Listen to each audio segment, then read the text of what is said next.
তৃণমূলে যোগ দিতে চলেছেন বিজেপি নেতা জন বার্লা। মমতার আশীর্বাদ পেলে কাজ করতে প্রস্তুত, ইঙ্গিত প্রাক্তন কেন্দ্রীয় প্রতিমন্ত্রী। বিজেপি সম্মান দেয়নি দাবি করছেন বার্লা, যদিও বার্লা নিয়ে বিজেপির অন্দরে ভিন্ন সুর। मुख्यमंत्री जो अनुरोध करे আপনি ফেলতে পারবেন না, তাই তো? देखिए वो तो हम बैठे ना, अगर उनका आशीर्वाद मिलेगा जरूर हम काम करेंगे। চাবলায়ের জনপ্রিয় নেতা, প্রাক্তন কেন্দ্রীয় প্রতিমন্ত্রী, আলিপুরদুয়ারের প্রাক্তন বিজেপি সাংসদ সেই জন বার্লা কি এবার তৃণমূলে যোগদানের পথে? প্রাক্তন কেন্দ্রীয় প্রতিমন্ত্রীর ফুলবদল কি সময়ের অপেক্ষা? অন্তত তার কথাবার্তায় সেরকমই ইঙ্গিত মিলছে। আমি বলেছি কেউ শুনে ফাইনালি বিকল্প কি তাহলে তৃণমূল? না, দেখুন এখন ডুয়ার্সে ডেভেলপমেন্ট করতে গেলে এইখানে মুখ্যমন্ত্রী আছে, উনি এই রাজ্যের গার্জেন, আর এইখানে সমস্যার জন্য তো ওনাকে বলতেই হবে, টেবল টক করতে হবে, ওনার সাথে বসতে হবে। 26 বিধানসভায় আপনাকে দেখা যাবে। দেখেন এটা ফিউচার প্ল্যান আছে। এখন আমি মানুষের জন্য দাঁড়াইছি, মানুষের জন্য কাজ করবো, ফার্দার ফিউচার মানুষ ভাববে। 23 জানুয়ারি আলিপুরদুয়ারে হাসিমারা সুভাষিনী চা বাগানের মাঠে মুখ্যমন্ত্রীর সরকারি অনুষ্ঠান রয়েছে। সেখানে আমন্ত্রণ জানানো হয়েছে বিজেপি নেতা জন বার্লাকে। সেই অনুষ্ঠানে গিয়ে মুখ্যমন্ত্রীর সঙ্গে দেখা করবেন বলে দাবি করেছেন তিনি। 2019 সালে আলিপুরদুয়ার লোকসভা কেন্দ্রে বিজেপির টিকিটে জয়ী হয়েছিলেন জন বার্লা। প্রায় 2,43,000 ভোটে হারিয়েছিলেন তৃণমূল কংগ্রেস প্রার্থী দশরথ তির্কেকে। 2021 সালে তাকে সংখ্যালঘু উন্নয়ন মন্ত্রকের প্রতিমন্ত্রী দায়িত্ব দেন নরেন্দ্র মোদী। কিন্তু তারপরেই ছন্দপতন, জন বার্লার সঙ্গে দূরত্ব বাড়তে থাকে দলের। পরিস্থিতি এমন জায়গায় পৌঁছয় যে 2024 সালের লোকসভা ভোটে তাকে টিকিট দেয়নি বিজেপি। তার জায়গায় প্রার্থী করা হয় মনোজ টিগ্গাকে। টিকিট না পেয়ে ফোঁস করতে থাকেন জন বার্লা, আরও দূরত্ব বাড়তে থাকে দলের সঙ্গে।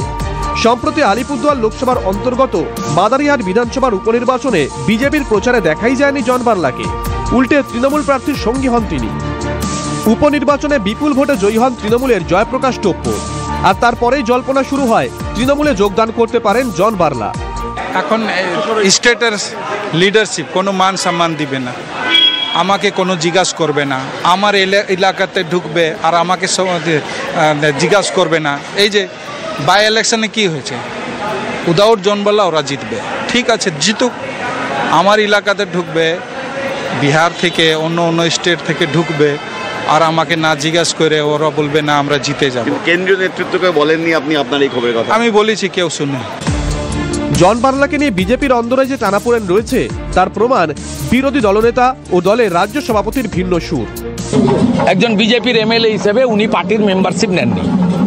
যিনি পার্টির মেম্বারশিপ নেননি তাকে পার্টির লোক বলবো কি করে? উনি প্রকাশ্যে বলেন মাদারিবাটে আমি হারিয়ে দিয়েছি বিজেপি, তাহলে বিজেপির লোকটা হলেন কবে? এবার তাকে পার্টি কোনো কারণে টিকিট দেয়নি, সেই জন্য হয়তো তিনি একটু মনক্ষুণ্ণ আছেন। তবে আমার বিশ্বাস আমরা চেষ্টা করে যাব শেষ পর্যন্ত যেন উনি ভারতীয় জনতা পার্টিতে থাকেন। আর জন বার্লার দলবদলের জল্পনা তীব্র হতেই তৃণমূল বিজেপিকে একযোগে কটাক্ষ করছে বাম কংগ্রেস। একই তো পার্টি, কখন এদিক যাবে কখন ওদিক যাবে। এই জন বার্লা কদিন আগে বিজেপি তৃণমূলের বিরোধিতা করেছে, দানা পানির কোনো প্রবলেম হয়েছে, হয়তো দানা পানির প্রবলেম, অন্য কিছু না। আগে তৃণমূল পরে তৃণমূল বলে কিছু হয় না, তৃণমূল মানেই চোর তৃণমূল, তেমন প্রাক্তন তৃণমূল বলেও কিছু হয় না। প্রাক্তন তৃণমূল মানে বিজেপি, প্রাক্তন বিজেপি মানে তৃণমূল।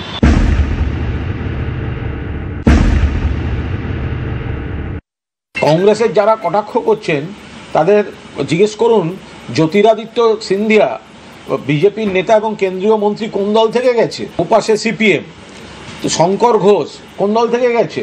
সিপিএম থেকে শুধু নেতা যাচ্ছে না বিজেপিতে, সিপিএম এর ভোটাররাই তো বিজেপিকে ভোট দিচ্ছে, যে কারণে বিজেপির ভোটটা বাড়ছে আর সিপিএম এর ভোটটা কমছে। তারা আবার বড় বড় কথা বলছে কি করতে?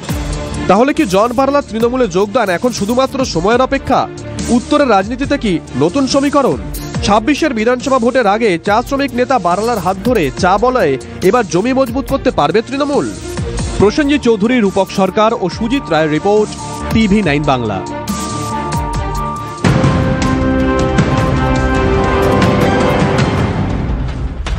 বাংলার বিজেপি নেতাদের মধ্যে